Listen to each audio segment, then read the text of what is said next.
Hello guys, gusto ko lang ipakita tong bago nating Nern 200AH. Wala pa kasi akong nakitang video nito sa YouTube. Kaya open natin.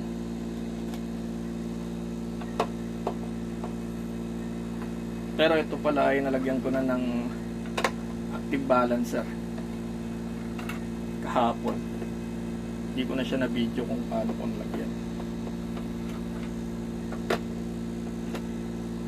Papakita ko na lang kung anong laman.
Ito pala ang laman guys.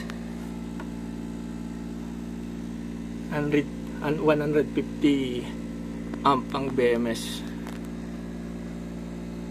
Medyo malit lang siya. Tapos ang battery naman okay naman siya, parang bago naman. May konting pagka-bloat lang sa may gilid. Pero meron siyang parang strap dito. Naipit naman siya kasi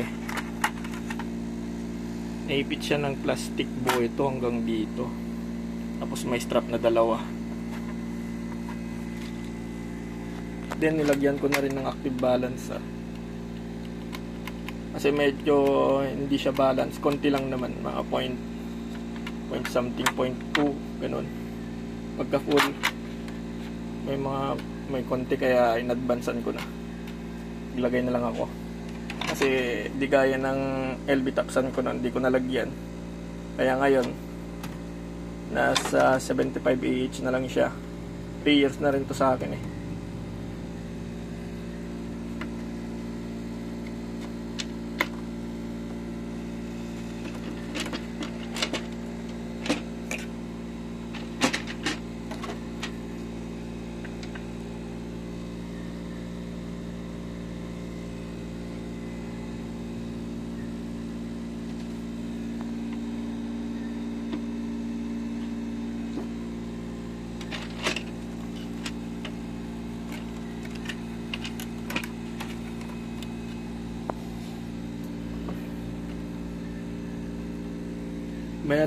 Mayroon na siyang display para sa individual cell.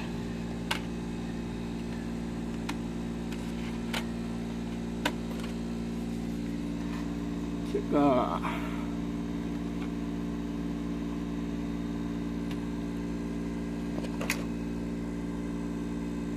dalawang 8AWG wire.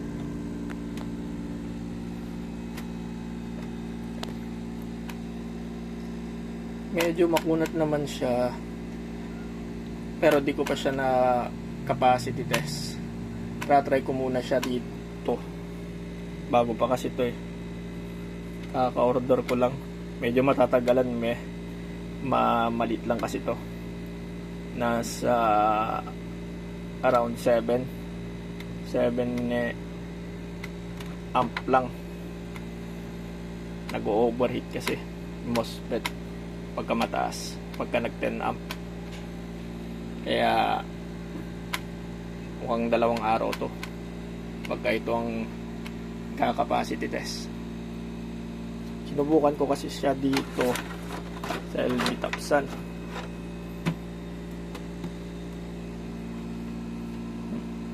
Yun lang guys, next video capacity test. Pa-like and subscribe naman. Salamat guys.